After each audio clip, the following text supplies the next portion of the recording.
এইবার দেখো সত্য সারণীতে কী করে আমরা সত্য মূল্য বিচার করব সেটা দেখাচ্ছি। আমি প্রথমে লিখে নিয়েছি নিষেধক বচন নেগেশন পি, ইমপ্লিকেশন বচন পি ইমপ্লাইজ কিউ, পি ভেল কিউ মানে বৈকল্পিক বচন, পি ডট কিউ সংযোগী বচনাকার, পি ট্রিপল বার কিউ প্রাতিকল্পিক বচনাকার। এবার আমরা এটাকে সাজাবো কী করে, এটাকে সত্য সারণীতে নেব কী করে। এখানে আমাদের বলে দেওয়া আছে, এটা একটা রুলস আছে সত্য সারণীতে তোমার কটা স্টেপ হবে, সত্য সারণীর ঘর কটা হবে সেটা বলে দেওয়া আছে। কি ফর্মুলাটা হচ্ছে 2 টু দি পাওয়ার n, এটাকে খেয়াল রাখবে 2 টু দি পাওয়ার n। এখন nটা কোথা থেকে এলো? 2 হচ্ছে সত্য বা মিথ্যা হতে পারে, আমরা কিন্তু জানি না, সেই জন্য সত্যমূল্য আমাদের দু প্রকারের হয়, সত্য বা মিথ্যা, সেটার জন্য আমরা 2 নিয়েছি। এনটা কি? এনটা তোমার কাছে যতগুলো ভ্যারিয়েবল থাকবে, গ্রাহক থাকবে, তার সংখ্যাটা এখানে বসাবে। দেখো আমার এখানে নেগেশন পিও আছে, পি ইমপ্লাইজ কিউও তোমাদের দেখাবো, সেই জন্য কমপক্ষে একটা আছে। আর আমার কাছে বেশি পক্ষের জন্য কি দেওয়া আছে, পি আর কিউ, এর বাইরে কিন্তু আমি কিছু নিইনি। তাহলে আমার এখানে 2 টু দি পাওয়ার n এর ভ্যারিয়েবল কটা আছে? দুটো, পি আর কিউ। এই গ্রাহক দুটো আমার কিন্তু এখানে আছে। গ্রাহকের জায়গায় nটা হচ্ছে সেই জন্য গ্রাহকের সংখ্যা, তাহলে গ্রাহকের জায়গায় আমি লিখব 2। আবার বলছি যতগুলো তোমার এখানে গ্রাহক থাকবে, আমার এখানে দুটো আছে পি কিউ, তোমাদের যদি পি কিউ আর থাকে তাহলে গ্রাহকের জায়গায় এখানে লিখবে 3। এবার যেভাবে আমরা ভাঙি, অঙ্কে শিখেছি সেভাবেই ভাঙবো। আমার এখানে গ্রাহকের সংখ্যা দুটো, সেই জন্য ভেঙেছি 2 ইন্টু 2 সমান সমান বেরিয়ে গেল কি, আমার সত্য সারণী স্টেপের সংখ্যা কটা হবে? 4। যার যেখানে গ্রাহকের সংখ্যা পি কিউ আর এস যাই থাকবে, তাহলে এখানে 2 টু দি পাওয়ার 4 হবে, তাহলে 2 ইন্টু 2 ইন্টু 2 ইন্টু 2, সেখানে হবে 2 দুগুণি 4 দুগুণি 8 দুগুণি 16 বেরোবে। সবসময় জানবে এটা জোড় সংখ্যাতে বেরোবে। যদি আমার 3 থাকতো তাহলে কী হতো, 3টে 2 লিখতাম, 2 দুগুণি 4 দুগুণি 8, তার মানে এটা 8 হতো। এবার কি করব না, এই যে টোটাল আমি পেয়ে গেলাম আমার সত্য সারণীর কটা স্টেপ হবে, এই সংখ্যাটাকে এবার অর্ধেক করো। অর্ধেক করলে কটা হয়? 2 হয়, 4-এর হাফ 2। এবার আমার স্টার্টিংয়ে ভেরিয়েবল কোনটা, পি না কিউ? পি। কিউ নিশ্চয়ই আগে আসবে না, আমাদের সিরিয়ালি অ্যালফাবেটিক্যালি যদি ধরি তাহলে পি আগে আসবে। তোমরা যদি কখনো অঙ্কে আসে পি কিউ আর, তাহলে সেক্ষেত্রেও পিটা আগে আসবে। সেই জন্য এবার সারণী কীভাবে তৈরি করব সেটা দেখাচ্ছি। পি আগে লিখলাম, কিউ আগে লিখলাম, আমার কিন্তু টোটাল সারির সংখ্যা হচ্ছে 4, তাহলে পি এর ক্ষেত্রে 4-এর হাফ করো। 4-এর হাফ করলে কি দেখা যাবে, দুটো টি বসবে, দুটো এফ বসবে। 4-এর হাফ দুটো টি দুটো এফ, ঠিক আছে। এবার এইটার যে হাফ, পি এর যে হাফ, সেটা কি বসবে, এই দুটো টি এর জন্য একটা টি নাও, দুটো এফ লিখেছি তার জন্য একটা এফ। এখানে কিন্তু সারি শেষ করে দেবে না, আমার কিন্তু 4টে সারি, ফলে পরেরটাও এই দুটো টি এর জন্য টি নাও, আর একটা দুটো এফের জন্য নেবে একটা এফ। তাহলে পি এর জন্য আমার প্রথমে 4টে স্তর ছিল, তার 4-এর অর্ধেক করলাম, অর্ধেক করে দুটো সত্য হবে, দুটো মিথ্যা হবে। তাহলে তাই লিখেছি, প্রথম দুটো সত্য লিখবে, প্রথম দুটো মিথ্যা নয়, প্রথম দুটো সত্য, তারপরে দুটো দেখো মিথ্যা। তাহলে 1 2 3 4, 4টে স্তর হয়ে গেল। এবার প্রথমে যা লিখছো তার অর্ধেক করো, দুটো টি এর অর্ধেক টি, দুটো এফের অর্ধেক এফ, এখানে শেষ করে দেবে না, তাহলে আরও দুটো ফাঁকা থাকছে, তখন আবার দুটো টি এর জন্য একটা টি, দুটো এফের জন্য একটা এফ।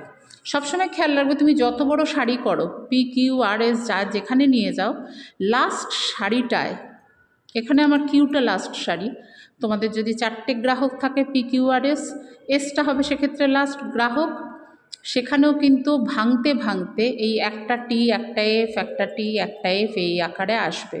যাদের আসবে না তখনই বুঝে যাবে মূল গ্রাহকটা, মূল স্তরটাই আমার ভুল হয়েছে, এটার হাফ এটা হবে, তারপরে আর একটা থাকলে সেটা হবে। যেমন আমি 16টা যদি হতো, 16 হলে কি হতো, 8টা টি 8টা এফ, 8টা টি 8টা এফ।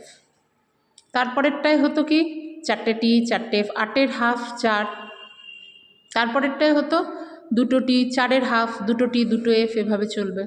লাস্টটায় গিয়ে হতো 1টা টি 1টা এফ, 1টা টি 1টা এফ। বোঝা গেল? বোঝাতে পারলাম নিশ্চয়ই। সবসময় খেয়াল রাখবে লাস্ট যে তুমি গ্রাহকটা আছে সেই ঘরটায় যেন এই অর্ডারে থাকে, 1টা টি 1টা এফ, নিজেই নিজেরটা বিচার করে নিতে পারবে।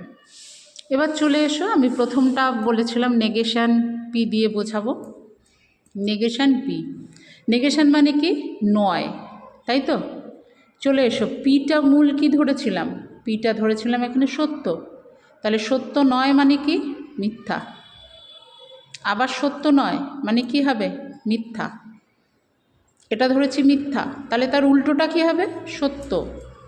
মিথ্যা নয় মানে সত্য। দেখো নেগেশন পি এর ঘরে সবসময় পি তুমি যা ধরছো তার ঠিক উল্টোটা হবে, কারণ মূলটা নয়, তাহলে ঠিক উল্টে যাবে। চলে আসছি পি ইমপ্লাইজ কিউ, মানে প্রাকল্পিক বচনের ক্ষেত্রে।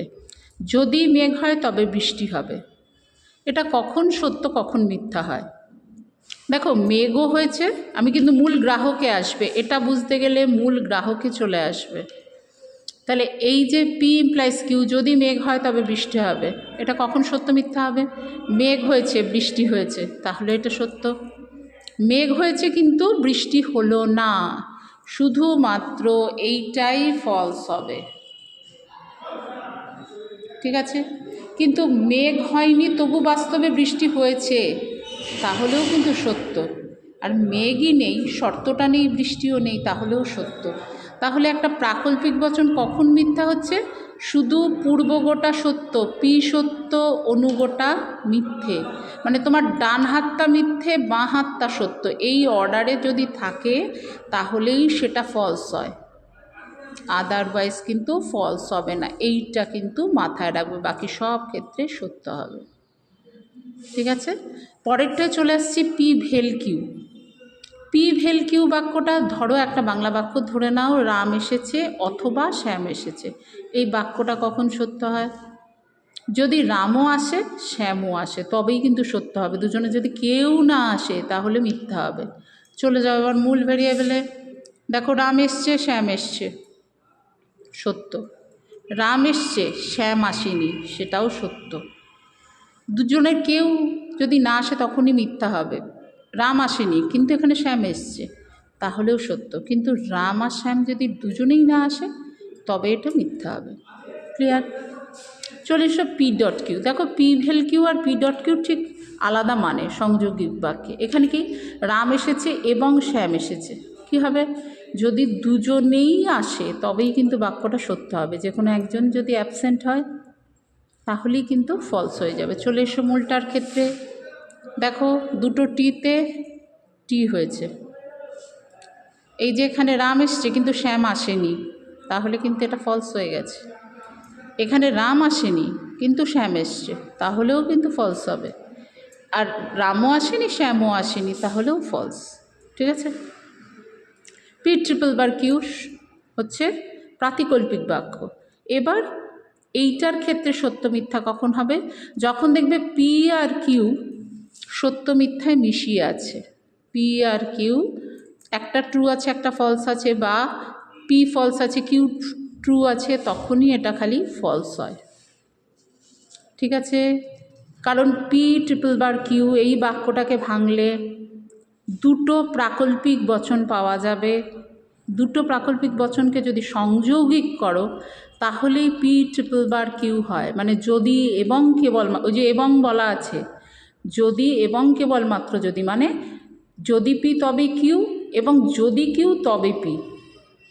এই মূলটা হচ্ছে কিন্তু একটা সংযৌগিক বাক্যকে ভাঙলাম দুটো ইমপ্লিকেটিভ বাক্যে। তাহলে টি আর এফ যেখানে মিশিয়ে থাকবে মূল গ্রাহকে, সেখানেই শুধুমাত্র এটা ফলস হবে। বাকি দুটো ক্ষেত্রেই পিও ট্রু কিউও ট্রু, ট্রু হবে। পিও ফলস কিউও ফলস, তাহলেও কিন্তু ট্রুও হবে। দুটো ফলস হলেও কিন্তু ট্রু হবে। ঠিক আছে, তাহলে আমরা সত্য সারণীতে কিভাবে সারণী বার করব এবং কিভাবে সারণীতে সত্যমূল্য বার করা হবে সেটা শেখা হলো।